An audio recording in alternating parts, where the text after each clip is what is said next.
Spring is here, and that means warm weather knits for me. So we're going to take a look at some of the patterns that I'd love to knit in the upcoming season and the yarns I have planned to use with those patterns. Hey nerdy knitter, Tanya here. I'm a certified knitting instructor and a master hand knitter, and I believe knitting is a form of self-care. You can take time for yourself and your creative hobbies, like your knitting, and still create beautiful garments that you love to wear. And it's all about spring knitting plans. Now, it's probably warm weather and warming up wherever you're at. We're actually having a snowstorm today, and I'm recording this in early April, so not looking really forward to that snow out there, but hopefully that will melt quickly and we'll get on to some nice warm weather.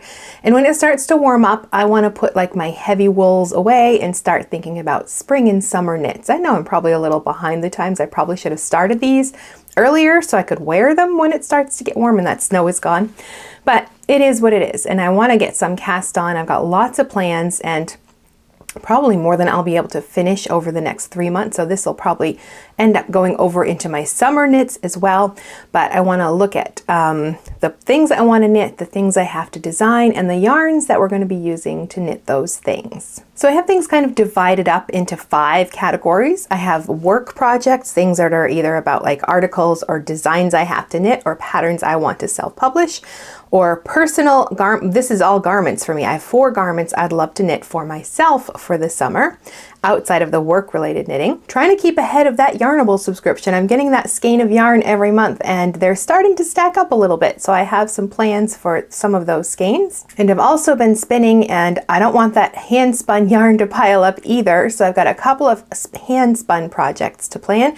And last of all is a crochet project. I try to keep some crochet on my needles once in a while just so I don't lose those crochet skills. I don't crochet as often and as much as I knit, but I don't want to lose the skills I've developed. So I also have a crochet project planned. So let's start with the work projects. I don't really have the first one to actually show you, like, because I'm designing the pattern. The first one will be an article in an upcoming issue, the summer issue of Cast On magazine, all about beanies and toques.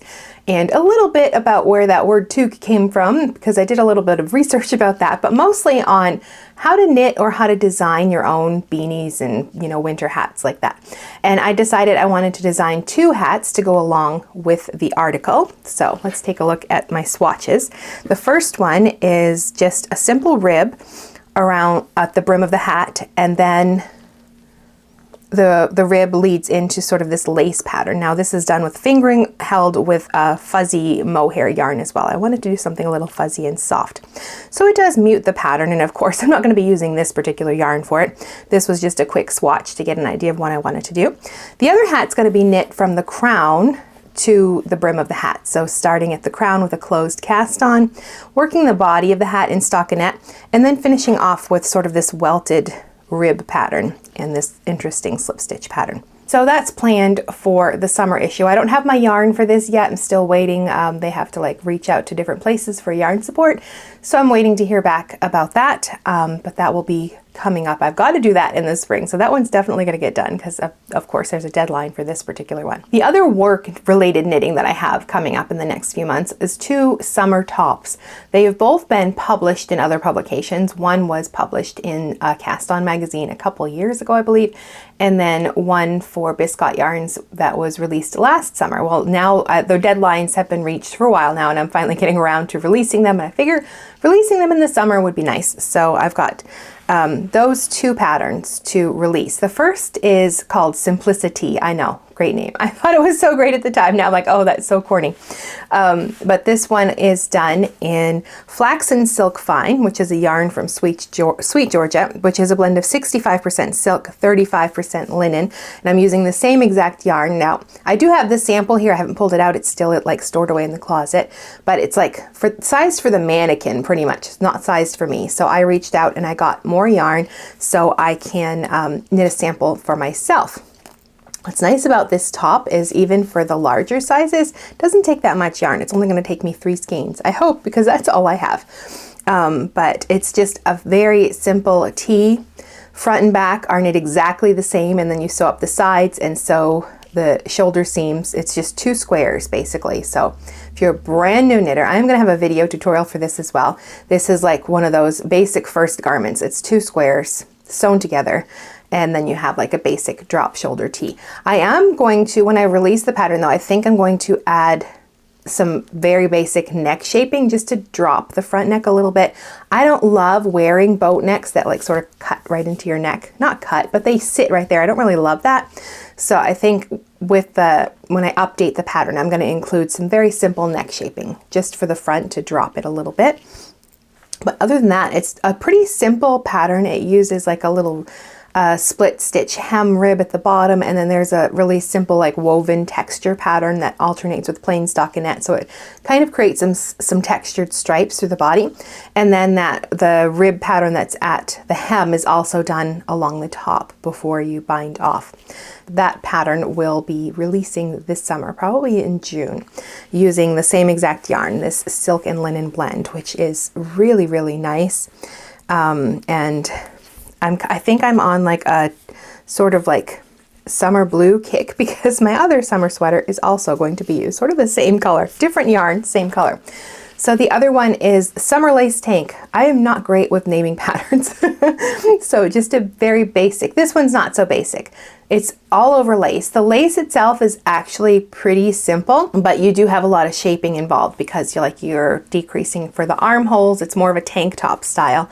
And then you've got like the scoop neckline as well. So you've got to like maintain your lace pattern all the way up to the edge on all of those edges.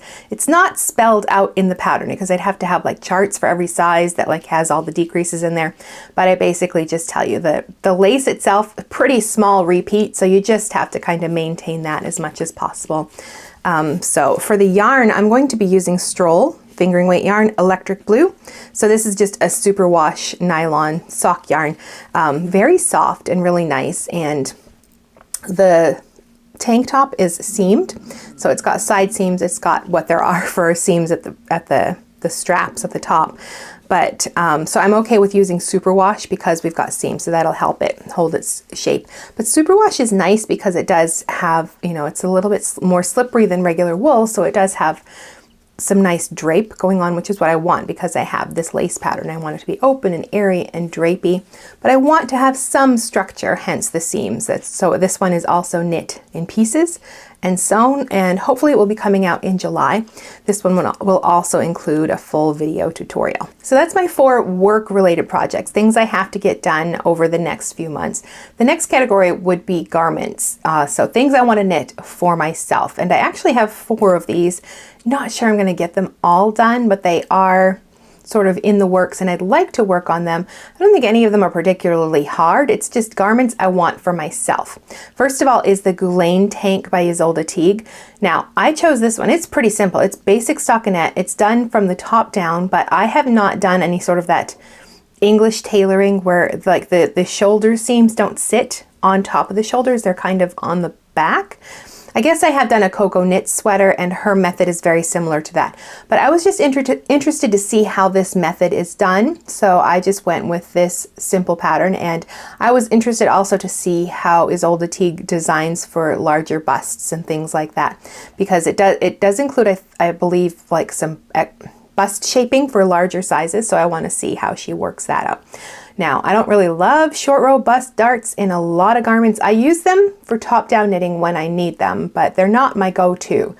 And I'm thinking, looking at this one, it's kind of oversized, the fit. Not super oversized, but it's already larger than the bust, so I don't think you need much when it comes to like short row bust darts in a sweater that's already larger than your bust. So, but I'm interested to see how she writes that in her pattern, how she works that out for different bust sizes, and also that sort of English tailoring along the back. So the yarn I'm using for this one is Cotton DK. The color is called Marina. So this is a blend of 70% Tangus cotton and 30% linen. Used it before for other projects and really like it. It's a DK weight yarn, so it's a bit thicker. But I feel like this kind of garment, even though it doesn't, it's just sort of a drop shoulder, it's kind of a transition weather garment, and I think I have enough to make it a bit longer so I can wear it with like leggings or whatever, but we'll see. Or I could wear like a longer sleeved shirt underneath it and still use it like sort of for transition weather. But I'm looking forward to seeing how this is written. I haven't purchased the pattern yet, but it's sitting sort of in my queue. I have the yarn for it though. So that might be the next thing I cast on after I get a few other projects off my needles. I'm not going to talk about like what's currently on my needles. You can check out my podcast at the end of the month for that. But this is just sort of what's coming up over the next 3 months and probably into the summer as well, since there are so many things to knit. The next thing on my list is the Calm Night Cami by Lily Kate France. I've never knit any of her designs before, and I'm very interested in looking at them because I've caught her podcast on YouTube a few times, and I really love how much thought she puts into like the finishing details for very nicely finished edges on her garments. So I figured I would start with something like this cami or tank top style, which will be nice for the summer. This one's done in fingering weight yarn, so I'm going to be using Lindy chain. Here's a close-up. This color is called Honey. Now it's a little, I was looking for a more vibrant yellow. This is a little not as vibrant as I thought, but I think it'll be still very nice for summer. So it is, I think it's linen, 70% linen, 30% cotton, and it has this a little chainette construction. So if you've ever watched my videos on like yarns, plant yarns, or yarn substitution, linen and cotton and plant fibers aren't as elastic as wool, so they can be a little more difficult to do in seamless garments. But because this one has this chain structure, that gives it some added structure. So you are safer to use it in like seamless knits because of that chainette. If it were just like a straight yarn, something like this, I would have more of an issue with something like that when it comes to knitting without seams, because the seams add structure and plant fibers don't have much built-in elasticity on their own. So something like this chainette construction can help with that. So it's just a simple V-neck tank knit from the top down. You can see a picture of it here, but I really like the finishing details on this. Like there are double knit edges along the sides that really, I think, just look really nice. So I want to give one of her patterns a try, and I have some others in my queue as well for later on, but I wanted to test this one out first to see if I like how she writes her patterns. And like the Gullane tank, it's pretty simple. It's just plain stockinette, but it's more of like the way it's constructed and the finishing details that I'm really drawn to here. So I'm fine with plain garments as long as there's something I can learn from it, and I think this one is a nice learning opportunity. I like some kind of a, around the house kind of cardigan. If I'm wearing leggings and I just want to throw something on that's going to cover my bum, then something, that I can just throw on that's not too heavy. I have a winter one that I wear all the time, but of course it's knit and bulky yarn and it's wool and it's way too heavy and warm for summer. So I wanted something, and I was digging through like my leftover yarn bin, and I found a bunch of this yarn. Now this is Peyton's Hempster. I don't think they even make this anymore. It's a blend of hemp and cotton. I think it's probably for market bags, but I bought like a ton of it when I first found it. I had gotten it on sale and I bought so much. I have like a V-neck tank that I wear that I made out of this, but it's on the heavy side. I don't love it. I love the tank and the shape of it. It's really nice and comfy. It's V-neck in the front. Well, it's reversible. I can wear it like as a scoop neck or a V-neck. I usually choose the V-neck side. And also I've got a lot more of it here. And I was trying to think of something I could do with it without knitting a whole bunch of market bags or anything like that. And I found this sort of what I would call like a cover-up called Cloud Cover by Yumiko Alexander. And it's just this open mesh kind of pattern, which kind of reminds me of a market bag. So I'm thinking this might be a good choice for that. And my tank has sort of like softened a bit. The more it's been washed and dried and stuff. Like the hemp has sort of softened up, kind of like linen. It's more rough than linen. But I think I have a lot here. I don't think I have enough to knit the whole cloud cover cardigan, but I might just rip out that V-neck tank because I don't wear it that much because it is on the heavier side. It's just heavy fabric. So I might rip that out as well if I think I'm going to need it. I think I'm going to. And knit this instead. And then I can also lengthen it because I want something I can wear, like if I'm wearing leggings around the house, but I just, company's coming over and I need to throw something on, then this is sort of like a lightweight thing that I can throw on. So hopefully I should have plenty for it, and I'd like to get it done so I can have it to wear over the summer.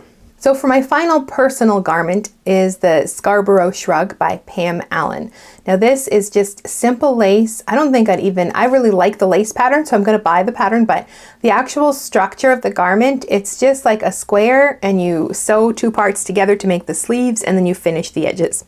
I don't think I really need a pattern for that, but I really like the lace pattern here, so I'm just going to buy the pattern.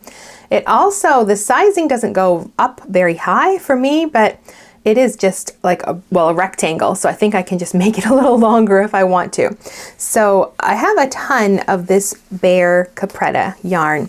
It's not like super white, it's more of the bit on the yellow side, so I'm trying to decide if I just want to leave it bare the way it is or do like a very light color on top, like a pale pink or something like that. Maybe even a coral color, because I want something that I can just put over. I've got like summer dresses that have just like some straps. They don't have like wide straps that cover my bra straps. They are very like narrow, thin ones, and I wear them around the house, but when I go out, I don't like to have my bra straps showing. I'm of an age where that's not the thing I like to look at. So I want something I can just kind of put on my arms basically, and just to cover that part. I don't need like a big full-on cardigan. But I like these dresses in the summer. They're kind of high-waisted and floaty and very comfy, but I don't love like the little thin straps with my bra straps showing. I have a couple that have like the thicker straps. Love those because I don't have to wear anything with them, but don't love the bra strap showing. So I want something that I can just kind of throw over some of those dresses. And I've got them in like different colors, like navy blue. One is set like a cream color with orange and navy blue flowers, and I've got a hot pink one. So I'm trying to think of what color I could use that would kind of coordinate with all of those. So think I'm leaning towards like maybe just a pale green, you know, and then maybe like some speckles of color in there. Maybe, probably not, maybe just the pale green, or I'll just leave it bare. It is a bit on it's not like white, it's more of like a cream color, which I don't absolutely love to wear, but that might be fine with all of those dresses. I'm gonna like pull them out. I haven't pulled out my spring and summer clothes yet, but I'll pull them out and lay them out and try to think of what I can do. But so I might dye the yarn, haven't totally decided, or I might just keep it bare. But this is Capretta Bare from Knit Picks, so it is a blend of superwash wool, cashmere, and nylon. I mean, it is superwash again, but this is such a small garment and it does have some seams. I don't think it's gonna grow a whole lot, but I do sort of want like the lace, the drapey look of it, so I think this is going to be a nice one to have, just, you know, to throw over those summer dresses. My next category of projects is things to use my Yarnable subscription. So quick one skein knits to use up some of that yarn. I don't like having a big stash of yarn. I've said this multiple times. If you ever watched my other videos, you've probably heard me say that. I've got bins of leftovers on the bottom, and pretty much all the yarn I have is in one basket in that little thing right there. Like, I don't keep a ton of yarn on hand, and what's sitting on my desk right now while I'm recording this video. But I do have a Yarnable subscription, so I get a skein of yarn every month and with no like plans for it. So I pulled out 3 and I thought about what I'd like to knit with them. First of all is the Filigree Slouch by Woolly Wormhead. I love a good hat, and I love like the traveling twisted stitches on this one. So the yarn I've chosen for that one is called Neon Graffiti. This yarn right here. Really like, there is like the speckles, there are some color, but it's mostly speckled, so I don't think it's gonna like take away from the pattern on the hat.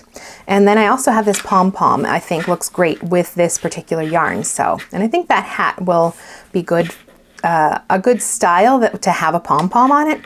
So that's the first Yarnable project, is just another hat, pretty simple, shouldn't take me too long, and it'll use up one of my skeins of yarn. And I mean, I don't have, a lot of these things aren't because I necessarily like want them for myself. Actually, this hat is really cute, so I might keep this one. But I kind of I love to knit, but sometimes I want the things, like all of the garments I'm knitting for myself, but sometimes when I knit like accessories and stuff, it's not because I necessarily want them. I might like the pattern or I might like my yarn, but they'll probably end up in a bin that I keep for, you know, when I have somebody's birthday, or there's like, you know, I want to take them, like when I go visit my family in the summer, I'll take a whole bunch of knitted stuff with me and like give it away. But I don't know, this hat I'm probably going to keep because I really like these colors. The next project is the Cannan hood by Carol Feller. It's just a simple, like, I mean, it's basically a lace scarf, but it's got a hood attached to it. And I think it's very cute and pretty. And I have this skein of yarn from Yarnable. So this is the February Cupid's Bow. And I feel like the colors lend themselves well to lace. There is some variegation in here, but it's not a ton. So I don't think it's going to take away from the lace pattern too much. And I just feel like this really subtle soft pink with this bit of, you know, darker purple in there. Just, it's really pretty. I think it's going to lend itself well to some lace. Now for my last Yarnable project, I wanted to do another assigned pooling project. So I looked at what I had for yarn, and the most recent one, the March subscription, I thought might work for an assigned pooling project. So it's got these two larger sections. When I first looked at it, I thought it was both like dark gray. Now that I'm looking at it again, I realize they're two different colors, but I think that would work as sort of like the background color. And then each end has this bit of teal. So generally with assigned pooling, you'd have like one or like sort of a subtle variegated yarn here and one section that's a different color, and that would be that whatever you're going to do for that assigned pooling. But I've got it at both ends, but I'm going to chance it and assume that this will work, especially for the pattern I've chosen. It's pretty basic. So the pattern I'm looking at is the Eventide cowl by Dawn Barker, and it's done in garter stitch, which is like the stitch I would use for these two colors, and then the aster stitch adds like sort of that little floral element, and I've got like the teal at both ends. So I'm gonna give it a try. It might be too much of the teal, and then it's gonna be like way overpowering with that stitch pattern, but I want to try it out and see if this would work with assigned pooling. And I wanted to try out a Dawn Barker pattern. I haven't knit any of hers, and she's got a lot of assigned pooling patterns, so I'd like to give some of them a try, and I figure this is a good one to start with, and this yarn I hope is going to work for it. I had to get up to get all of my hand spun stuff and didn't realize I still had, I'm attached to my camera by a cord, and anyway, everything was falling apart. I had to stop and redo this again, so we're back anyway. So now we finished Yarnable, now it's on to hand spun, and I have to like stay ahead because it's easy for me just to sit and spin. It's so relaxing, but then I'm going to have a pile of hand spun. So I'm trying to like stay ahead of things, and I want to kind of divide it into two. I'd like to like, you know, have some some time to spin where I don't have to think like about a particular project. I'm just spinning because I want to spin. Then I'll have that yarn. I can use it for something, I'm sure. Then I also want to like spin with intention, like choose a project to spin for. And I had this skein, braid of fiber from Knit Picks. They also sell fiber. They're Wool of the Andes roving, and I have it mostly spun up now. So there's two parts of it. I have one more that I have to get on a little bobbin, a little sample of the yarn. My daughter wants some new, she likes gloves. She doesn't love mittens. She has some leather gloves, but she wanted like some that she can wear when she's out like shoveling or something like that. And I had this braid of roving. It's not really even a braid. And she really loved the red color. So I'm spinning with intention for this. I'm not sure this is actually going to be fingering weight. It might be a little on the thick side. But I picked out, she loves cables and texture, so I picked out this pattern, the Knotty Gloves by Julia Mueller. I'm not even sure I'm going to follow the rest of the pattern because I don't know. I mean, I will see when I look at it. But I really loved the cable on there, and that's what I was drawn to. So I spun specifically with that project in mind. So I have two bobbins. I've got the third, it's still on, like it was just spun, finished yesterday. So I like to transfer it to another bobbin, and then I'll ply them all together. So it's going to be a 3-ply fingering-ish weight yarn. I'm not great at being totally consistent. Getting better all the time, and with slightly high twist because it's going to be for gloves and I don't want her to end up with holes in them, but still like loose enough, I guess, twist-wise, that it's not going to be like rope. It's not going to be super, you know, uncomfortable on her hands. But so that's the first hand spun project, and And the spinning part is all done. Well, not all done. I have one more bobbin I need to get transferred to one of these bobbins and then ply them all together and then finish the yarn, and then I can start that project. So that is, I mean, not in a super big rush. She's not going to need them until next year. Then again, it's snowing today and I might have to go out and shovel, which I'm not looking forward to. It's April. I shouldn't have to shovel snow, but it's Canada, as my daughter reminded me. And yes, March and sometimes April, you never know what kind of weather. You could have sun. I was just out there yesterday in like a sundress, and I did throw a cardigan on because it was getting a little chilly, but the sun was so nice, and today it's snow. So anyway, that is the first handspun project that I've got coming up. Next project is another pair of fingerless mitts. These are going to be for me, of the My Rainbow Hearts pattern by Stephanie Lotven. So I had gotten this color play set from Sweet Georgia. I've been working through, I have a subscription to the membership, and I've been working through like all the spinning classes, and there was one about color and stuff, and I watched all of it, but then I didn't really do, and I got this to go along with it, but I didn't actually do anything with it.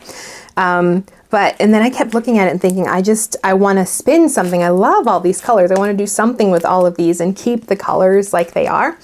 And then I saw these gloves. I'm like, oh, those are perfect. So my plan, I haven't even done anything with this yet, is to like spin one yarn in, not with the gray or the black on, or the white, but just the colors in between.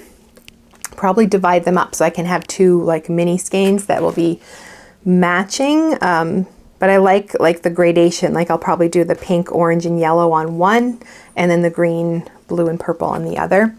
And then pair it. I've got lots of this black stroll yarn, so I think that'll be nice, like the rainbow hearts with the black mittens. So that's the plan for this. I haven't looked at the yarn specs yet, but I want to go look at that. I think it is fingering weight yarn, so I'll look at the weight and the ply count, and that's about as far as I go right now when it comes to spinning. I'm not looking at like how many twists per inch and all of that stuff, but I think the mittens are cute, and I can't decide yet if I want to do mittens or fingerless mitts. Probably fingerless mitts, but I might do like long ribbing at the top that I can fold back if I want to, something like that. But that's the plan with this. So that's my next thing. I do have like another spinning thing. I only have two like spinning things on my spinning wheel at one time, and I just finished this one. I just have to get that plied up. So the other one is more of a like just spin with no project in mind. So I want to get this one prepped so I can have, I like having two spinning projects going on my spinning wheel at once. So one when I'm like just don't want to think and I just want to spin, and that one is like attached to my spinning wheel right now because I started that this morning, and I like to have like a second. I want to get in the habit of like planning a project and spinning the yarn for it. So I think like combining it with like a commercially spun yarn is a good place to start. And I just really love the colors in this. So I think it'll be fun to like do sort of like a rainbow mini skeins to make a pair of mittens. Okay, that's a lot of projects. Now, I didn't realize I had so many plans until I like sat down and listed them out. I am not sure I'm going to get to all of these over the spring. Most of them, well, I mean, some of them, yes. So like my work related ones will definitely get done. The others I will work at when I feel like each one. Maybe I'll do one from each category until they're finished. But my last category is crochet. I have a lot of this yarn from, well, the blanket you can see just out of frame right there on the chair. From that one and another blanket I had made for my mother-in-law. So I've got like a bag full of leftover Brava Sport. So I was thinking I just wanted to do something where I can use up all the leftovers, hopefully, potentially. So I've picked another Janie Crow pattern, her Indigo Dreams blanket. And I thought it looks very, you know, like sort of quilt-like with all of the blocks. And I thought this would lend itself well to sort of being a scrap quilt kind of a blanket. So all of the squares I can do, you know, like using up all the scraps I have. These two don't necessarily go together, but I mean, each square I could, you know, pick out the colors that I think would go well and then make it very kind of scrap looking. So I've got the pattern already, and that's the plan, is to get this crochet project going. And I can't imagine it's probably gonna take me through the summer, but I actually like crochet projects in the summer because it's usually, you know, like a square. I don't have a whole sweater sitting on my lap. So I like smaller projects and crochet where it's like one square at a time. And this pattern, I've already looked at it. It uses charts, and I haven't done crochet charts before. I've done a couple of Janie Crow patterns and some Tunisian crochet, And the other, I mean, her other patterns were all like written out line by line. The first one had a video, which was super helpful, like a whole series of videos. So I really got a lot better with my crochet skills. So now this is sort of like next step is to like learn how to read crochet charts. So that is also in the plan, probably for spring and summer. Probably quite a few of these will be in my, if I do a summer plan, some of these are going to be repeated because I don't know if I'll have them all done by then. So those are all the projects I have planned for the upcoming months. And I'd love to know, is this a process that you go through? Do you like plan your projects seasonally, or do you keep a running list and just work through them? Or are you just more random and you just choose things as you want? Or are you just knitting from your stash? What's the process you go through to plan your seasonal knits, or if you do it all? I'd love to hear about that. So please leave a comment and tell me about your knitting plans and how that works, how that process works for you. And if you want to hang out with me, then I'll put a video right here so you can click right there, and I'll see you in the next video.